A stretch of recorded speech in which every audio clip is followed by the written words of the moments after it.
There is not first understanding and then action. When you understand, that very understanding is action. यानी ऐसा नहीं होता कि पहले हम एक समझ पैदा करें और फिर उसके आधार पर कर्म करें। जब हम समझते हैं, वो समझ अपने आप में अपना कर्म लेकर के आती है। नमस्कार दोस्तों, जिद्दू कृष्णमूर्ति की शिक्षाओं पर आधारित एक और वीडियो में आपका स्वागत है।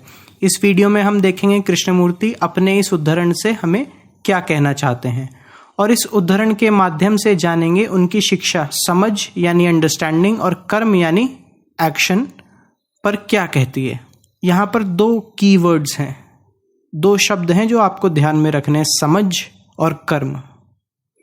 और ये जो समझ और कर्म है उनका एक संदर्भ है, वो है प्रॉब्लम सॉल्विंग, यानी किस समझ और किस कर्म से हम समस्या को सॉल्व कर पाएं। कैसी समस्या, क्या समस्या?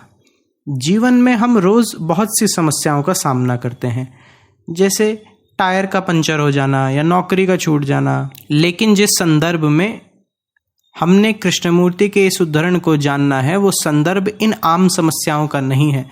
यहाँ कर्म और समझ का इस्तेमाल जीवन में दुख, जीवन जो रसहीन है, जो हमारे लिए एक समस्या बन गया है, उस समस्या को सुलझाने के लिए हो रहा है।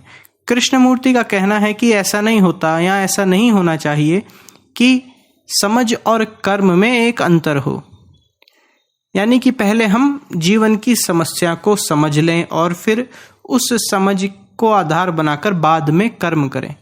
गौर करने वाली बात यह है कि ये अंतर जो है समझ और कर्म के बीच में, ये अंतर है समय का, साइकोलॉजिकल टाइम का।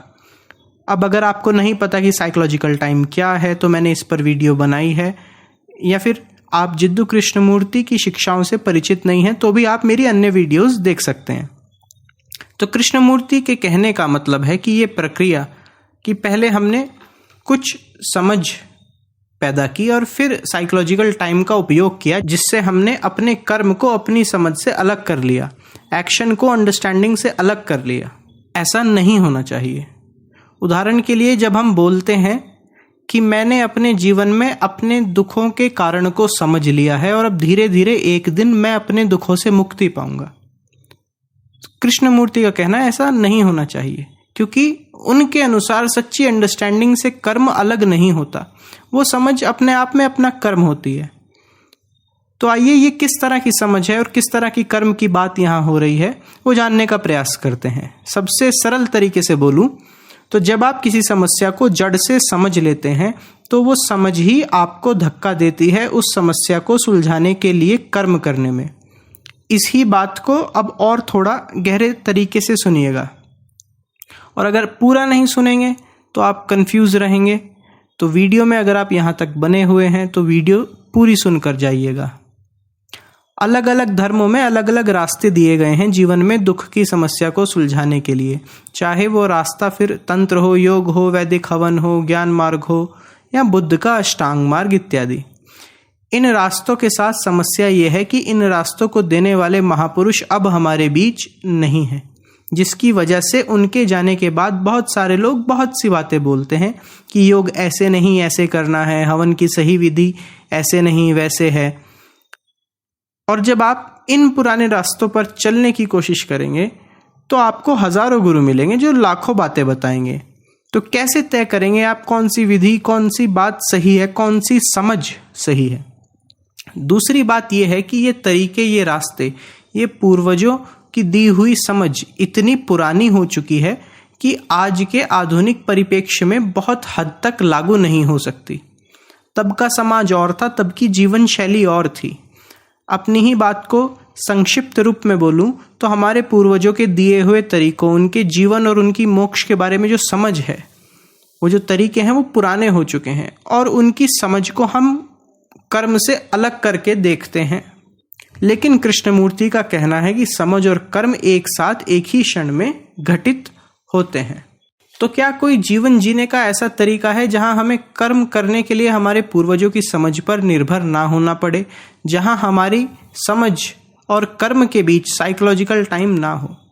ये जानने के लिए यह जरूरी है कि हमारी समझ और हमारे कर्म के बीच दूरी क्यों आ जाती है, साइकोलॉजिकल टाइम क्यों आता है।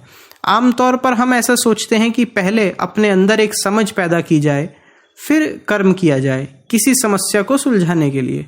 उदाहरण के लिए, अगर आपका पंखा खराब हो जाए, और बहुत सरल सा उदाहरण है कि आपका पंखा खराब हो जाए और आप उसे खुद ही ठीक करना चाहें, तो पहले आप अपने अंदर एक समझ पैदा करेंगे, कोई कोर्स लेंगे, कहीं से सीखेंगे, और फिर समझने के बाद आप अपनी समझ को कर्म में उतारना शुरू करेंगे। हम इस तरह से ही जीवन की बाकी सारी समस्याएं भी सुलझाते हैं। और क्योंकि आप बाहर की सारी समस्याएं ऐसे सुलझाते हैं, तो अपने भीतर की समस्या भी आप इसी तरह से सुलझाने की कोशिश करते हैं।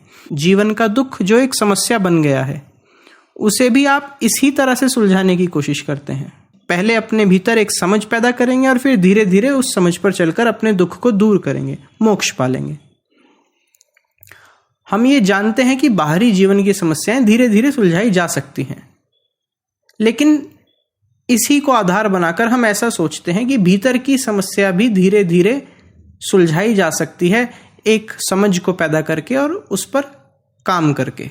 वो समस्या कुछ भी हो, जैसे हमने जो उदाहरण लिया था किसी पंखे का खराब हो जाने की समस्या, इस समस्या के लिए समझ और कर्म को अलग अलग किया जा सकता है, लेकिन हमारे भीतर जो समस्या है दुख की, हमारा अपना मन जो हमारे लिए एक समस्या बन गया है, उसका स्वभाव हर क्षण बदल रहा है।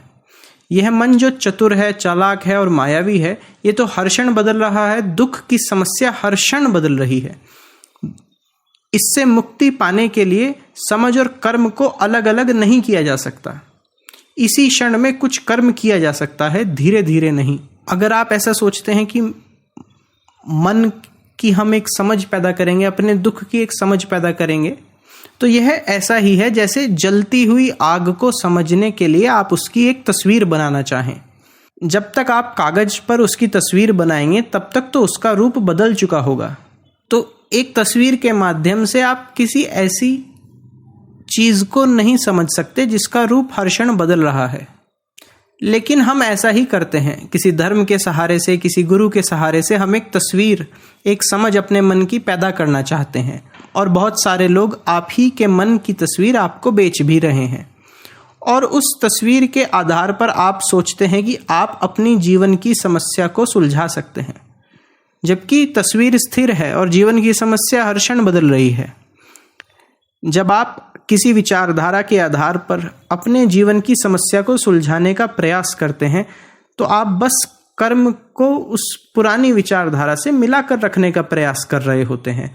तब जीवन का दुख जो अभी इसी क्षण में सत्य है, वो जरूरी नहीं रह जाता, बल्कि वो पुरानी विचारधारा उस दुख के सत्य की जगह ले लेती है। वो विचारधारा ज़्यादा महत्वपूर्ण हो जाती है, जिससे और दुख पैदा होता है। तो कैसे हम वो समझ पैदा करें जिसका कर्म अभी में हो, कल में नहीं। कृष्णमूर्ति एक जगह उदाहरण भी देते हैं कि अगर आपके सामने से एक बस बहुत तेजी से आपकी तरफ बढ़ रही हो, तो आप इंतज़ार नहीं करेंगे कर्म करने का, आप इंतज़ार नहीं करेंगे एक समझ के आने का, आप तुरंत एक्शन करेंगे, क्योंकि खतरा आपके सामने था। और अब आप इस खतरे की तुलना करें अपने जीवन के दुख से। जब आप के मन की समझ बाहर के किसी स्रोत पर निर्भर नहीं होगी, जब आप अपने मन की काल्पनिक तस्वीर की जगह अपने मन को अभी में देख पाएंगे, उस खतरे को अभी में देख पाएंगे, तो तुरंत वहां से हट जाएंगे। और अपने मन की ऐसी समझ पैदा करने के लिए आपके पास एक क्षमता होनी चाहिए कि आपके पास जो भी आपका पुराना ज्ञान है, आप उसे अलग रख सकें। क्योंकि एक नई समझ तभी पैदा हो सकती है जब सब कुछ जो पुराना है, जो सब कुछ हम जीवन के बारे में पहले से जानते हैं, हम उसे अलग रख सकें। हमें हमारे मन के बारे में जो पता है, जो पुराना ज्ञान है, अगर हम उसी ज्ञान को आधार बनाते हैं अपने मन को समझने का, तो मन को मौका मिल जाता है चालाकियां करने का, बहाने बनाने का, सुधार को कल पे टालने का। और पूरी उम्र फिर व्यक्ति कुछ होने में, कुछ बनने में निकाल देता है, पर एक क्रांतिकारी बदलाव उसके अंदर नहीं आ पाता। ये जो साइकोलॉजिकल टाइम है समझ और कर्म के बीच, इस ही में माया काम करती है। लेकिन तब क्या होगा अगर आप अभी इसी क्षण अपने मन को देख सकें, उसके सारे विरोध, सारे दुख के साथ। तब आप इंतज़ार नहीं करेंगे किसी और का, तब आप यह देखकर कि मन एक समस्या है, तुरंत ही उससे हट जाएंगे। यह मन के केंद्र से हटने का कर्म समझ के साथ ही घटित होगा, तुरंत ही। तब जीवन में जो शुभ है उसको करने के लिए बाहरी शिक्षा की ज़रूरत नहीं पड़ेगी।